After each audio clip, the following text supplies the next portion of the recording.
Okay, at this point, let's revisit our actuators, and more importantly, let's kind of dive into pool mode, spa mode. The beauty of having a controller allows us to have automation, whether we're controlling the pool via our handheld device or the panel itself out at the equipment. The controller is telling our valves which way to turn. If you remember from earlier segment, this is a standard valve. It's a valve that I can move via hand. This here is the same valve, but there's a mechanical actuator that's placed on top of it.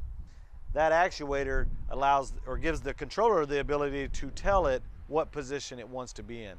One thing I'll note, it's very important that you never try to turn this by hand. Turning it by hand could damage the actuator and cause it to be inoperable. At this point, the valve is pointing to the left side here. It means it's sucking its water from our main drain and our skimmer. It goes through the system, and then the valve handle is pointing this way again, ultimately returning the water to our pool returns, our water features, and our spa fountain. If I were to select spa mode, whether again on my handheld device or on the controller, the valves will automatically turn to that spa mode position. Let me do that for us now.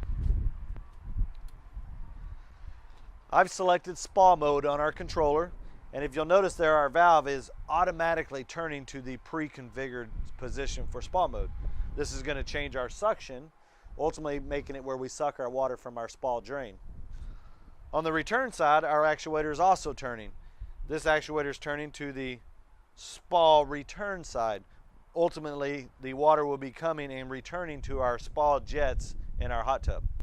Once the valves complete their movement, the system is now configured for spa mode.